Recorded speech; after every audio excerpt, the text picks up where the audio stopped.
ನಮಸ್ಕಾರ. ಚಾಣಕ್ಯ ನೀತಿಯ ಮತ್ತೊಂದು ಸಂಚಿಕೆ. ಚಾಣಕ್ಯ ತಕ್ಷಶಿಲೆಯಲ್ಲಿ ರಾಜನೀತಿಯ ಆಚಾರ್ಯನಾಗಿದ್ದ. ತಕ್ಷಶಿಲೆ ಆ ಕಾಲದ ಅತ್ಯಂತ ದೊಡ್ಡ ವಿಶ್ವವಿದ್ಯಾಲಯವಾಗಿತ್ತು. ಜಗತ್ತಿನಾದ್ಯಂತ ಅಲ್ಲಿಗೆ ಬಂದು ಕಲಿತಾ ಇದ್ದರು. ಅದೆಂತಹ ದೊಡ್ಡ ವಿಶ್ವವಿದ್ಯಾಲಯವಾಗಿತ್ತು ಅಂದರೆ ಅಲ್ಲಿ ದ್ವಾರಪಂಡಿತರು ಅಂತ ಇರ್ತಿದ್ರು ಅಂತ ಕಥೆ ಕೇಳ್ತೀವಿ. ದ್ವಾರಪಂಡಿತರು ಅಂತ ಅಂದರೆ ಬಾಗಿಲಲ್ಲಿ ನಿಂತು ಕಾಯುವವರು. ಈ ದ್ವಾರಪಂಡಿತರೇ ಬರುವ ವಿದ್ಯಾರ್ಥಿಯನ್ನು ಒಳಗೆ ಸೇರಿಸಬೇಕಾ ಬೇಡವಾ ಅಂತ ಸಂದರ್ಶನ ಮಾಡಿ ಮುಗಿಸಿಬಿಡ್ತಿದ್ರಂತೆ. ಅಷ್ಟು ಪಾಂಡಿತ್ಯ ಅವರಿಗಿರ್ತಾ ಇತ್ತು ಅಂತ. ಅಂತಹ ಒಂದು ವಿದ್ಯೆಯ ಸಮೃದ್ಧಿ ಇದ್ದಂತಹ ಒಂದು ಗುರುಕುಲ ಅದು. ಅಲ್ಲಿ ಚಾಣಕ್ಯ ಇದ್ದ. ಚಾಣಕ್ಯ ಅಲ್ಲಿಯೇ ಓದ್ತಾನೆ, ಚಾಣಕ್ಯ ಅಲ್ಲಿಯೇ ಶಿಕ್ಷಕನಾಗುತ್ತಾನೆ. ಆದರೆ ಒಬ್ಬ ಸಾಮಾನ್ಯ ವ್ಯಕ್ತಿ ಚಾಣಕ್ಯ ಅಂದರೆ ಯಾರು ಅಂತ ಗೊತ್ತಿಲ್ಲ. ಒಬ್ಬ ವಿದ್ಯಾರ್ಥಿ ತಕ್ಷಶಿಲೆಗೆ ಬಂದ, ಮಗಧದಿಂದ ಬಂದ, ಏನೋ ಕಲಿತ. ಅವನ ಕಡೆಯವರು ಯಾರೂ ಇಲ್ಲ, ತಂದೆ ತಾಯಿ ಎಲ್ಲ ಇಲ್ಲ ಅಂಥದ್ದೊಬ್ಬ ಹುಡುಗ, ಅನಾಥ ಹುಡುಗನಂತೆ ಅಲ್ಲಿ ಕಲಿತ, ಅಲ್ಲೇ ಶಿಕ್ಷಕನಾದ, ಇಷ್ಟೇ.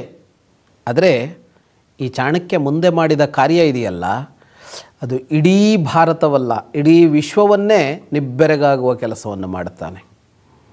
ಭಾರತದ ಸಮ್ರಾಟರುಗಳನ್ನು, ರಾಜರುಗಳನ್ನು ಸರಿಪಡಿಸ್ತಾನೆ. ಸರಿಯಾಗೋದಕ್ಕೆ ಒಪ್ಪದೇ ಇರೋರನ್ನು ಕೆಡವಿ ಹಾಕ್ತಾನೆ. ಎಲ್ಲ ಕಡೆಯಲ್ಲಿ ಒಳ್ಳೆಯ ರಾಜರುಗಳನ್ನು ತಂದು ಕೂರಿಸ್ತಾನೆ. ಇದು ಹೇಗೆ ಸಾಧ್ಯ ಆಯಿತು? ಒಬ್ಬ ಸಾಮಾನ್ಯ ಶಿಕ್ಷಕ ಅಥವಾ ಒಬ್ಬ ಸಾಮಾನ್ಯ ವ್ಯಕ್ತಿ, ಸಾಮಾನ್ಯ ಅಂತ ಅಂದರೆ ನಾನು ಅವನ ಬೌದ್ಧಿಕತೆಯನ್ನು ಇಟ್ಟುಕೊಂಡೇ ಹೇಳ್ತಾ ಇಲ್ಲ. ಒಂದು ರಾಜ್ಯವನ್ನು ಸೋಲಿಸಬೇಕು ಅಂತಂದರೆ, ಒಂದು ರಾಜ್ಯದ ಪ್ರಭುತ್ವವನ್ನು ಮಣಿಸಬೇಕು ಅಂತ ಅಂದರೆ ಬಹುದೊಡ್ಡ ಸೈನ್ಯ ಬೇಕು, ಶೂರರು ಬೇಕು, ಧೀರರು ಬೇಕು, ವೀರರು ಬೇಕು. ಅದೆಲ್ಲ ಇಲ್ಲದ ಒಬ್ಬ ಸಾಮಾನ್ಯ ಶಾಲಾ ಶಿಕ್ಷಕ ಏನು ಮಾಡಬಲ್ಲ ಅಂತ ಅಂದರೆ ಏನು ಮಾಡಬಹುದು ಅಂತ ಚಾಣಕ್ಯ ತೋರಿಸ್ಕೊಡ್ತಾನೆ.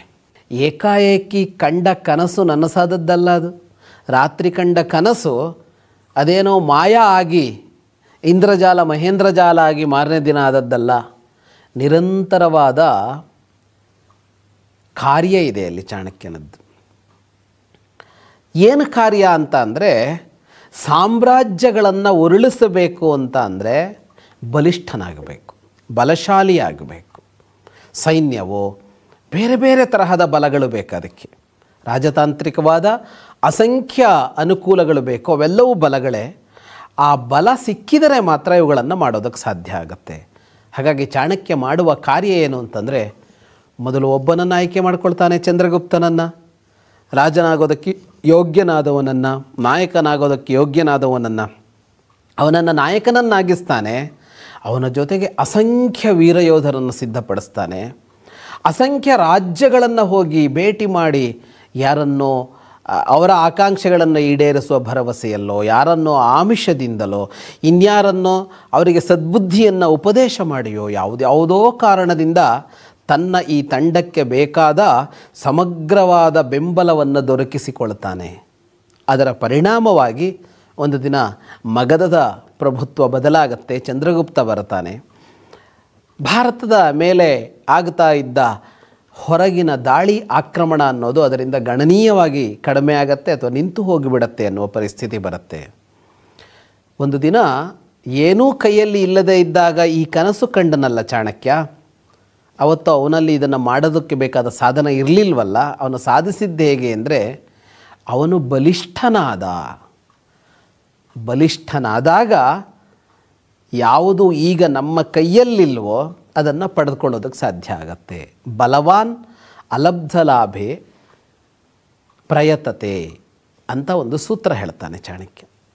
ಅವನ ಬದುಕಲ್ಲೇ ಈ ಸೂತ್ರ ಹೇಗಿದೆ ಅನ್ನೋದಕ್ಕಾಗಿ ಮೊದಲು ಆ ಕಥೆಯನ್ನು ಹೇಳಿದ್ದು. ಬಲ ಶಕ್ತಿ ಇದನ್ನು ಪಡೆದುಕೊಂಡವ ತನ್ನಲ್ಲಿ ಇಲ್ಲದೇ ಇರೋದನ್ನು ಪಡೆದುಕೊಳ್ಳೋದಕ್ಕೆ ಪ್ರಯತ್ನಿಸಬೇಕು ಅಂತ. ಪ್ರಯತ್ನಿಸ್ತಾನೆ ಅಂದರೆ ಏನು ಅಂದರೆ ಪ್ರಯತ್ನಿಸಬೇಕು ಅಂತ. ಹಾಗಾಗಿ ನಾವು ಕೂಡ ಬೇಕು ಅಂತ ಅನ್ನಿಸಿತಲ್ಲ, ಅದು ತಾನಾಗಿ ಸಿಕ್ಕೀತು ಅಂತ ಕುಳಿತುಕೊಳ್ಬೇಕಾಗಿಲ್ಲ. ಅದು ನಮ್ಮದಾಗೋದಕ್ಕೆ ಏನು ಬೇಕು? ಅದಕ್ಕೆ ಹಣ ಬೇಕಾ? ಅದಕ್ಕೆ ಜನ ಬೆಂಬಲ ಬೇಕಾ? ಅದಕ್ಕೇನಾದರೂ ಕ್ರಿಯೆಗಳನ್ನು ಮಾಡಬೇಕಾ? ಅವುಗಳನ್ನು ನಾವು ಮಾಡಬೇಕು. ಅವುಗಳೇ ಬಲಗಳು. ಬಲ ಅಂದರೆ ರಟ್ಟೆ ಬಲ ಅಂತ ಮಾತ್ರ ಅಲ್ಲ. ಅದು ಹಣಕಾಸಿನ ಬಲವೂ ಹೌದು, ಜನಬೆಂಬಲವೂ ಬಲವಾಗತ್ತೆ. ನಾವು ಒಂದು ಸಾಧನೆಯನ್ನು ಮಾಡೋದಕ್ಕೆ ಕ್ರಿಯೆಗಳನ್ನು ಮಾಡ್ತೀವಲ್ಲ, ಅದು ಬಲವೇ. ಒಬ್ಬ ವಿದ್ಯಾರ್ಥಿ ಪರೀಕ್ಷೆ ಪಾಸಾಗಬೇಕು ಅಂತ ಅಂದರೆ ಅವನು ಓದಬೇಕು ಅಂದರೆ ಅರಿವನ್ನು ತನ್ನೊಳಗೆ ತುಂಬಿಕೊಳ್ಬೇಕಲ್ಲ, ಅದು ಅರಿವಿನ ಬಲ. ಆ ಅರಿವಿನ ಬಲ ಇದ್ದಾಗ ಅವನು ಕೇಳಿದ ಪ್ರಶ್ನೆಗಳಿಗೆ ಉತ್ತರಿಸ್ತಾನೆ ವಿದ್ಯಾರ್ಥಿ ಚೆನ್ನಾಗಿ ಅಂತ. ಹಾಗಾಗಿ ಅದು ಅರಿವಿನ ಬಲವೋ, ಅರ್ಥದ ಬಲವೋ, ಅಥವಾ ಬಾಹುಬಲವೋ ಅಥವಾ ಜನಬಲವೋ, ಯಾವುದೇ ಬಲವಿಲ್ಲದೆ ಯಾವ ಕಾರ್ಯವನ್ನು ಸಾಧಿಸೋದಕ್ಕಾಗೋದಿಲ್ಲ. ಅದರಿಂದ ಸಾಧನೆಯ ಕನಸಿದೆಯಾ, ಸಾಧನೆಯ ಹುಮ್ಮಸ್ಸಿದೆಯಾ, ಮೊದಲು ಅದಕ್ಕೆ ಬೇಕಾದ ಬಲವನ್ನು ಕ್ರೋಢೀಕರಣಗೊಳಿಸ್ಕೊಳ್ಬೇಕು, ಒಂದು ಕಡೆಗೆ ಅದನ್ನು ಸಂಗ್ರಹಿಸಿಕೊಳ್ಳಬೇಕು, ಚಾಣಕ್ಯ ಮಾಡಿದಂತೆ. ಹಾಗೆ ಮಾಡಿದಾಗ ಬಲವಾನ್ ಅಲಬ್ಧ ಲಾಭೆ ಪ್ರಯತತೆ ಅನ್ನೋದು ಆಗತ್ತೆ. ಅದರಿಂದ ಮೊದಲು ಬೇಕಾದ ಬಲವನ್ನು ಸಂಪಾದಿಸಿಕೊಳ್ಳೋಣ, ಆಮೇಲೆ ಅಂದುಕೊಂಡಿದ್ದನ್ನು ಸಾಧಿಸುವತ್ತ ಮುನ್ನುಗ್ಗೋಣ. ನಮಸ್ಕಾರ.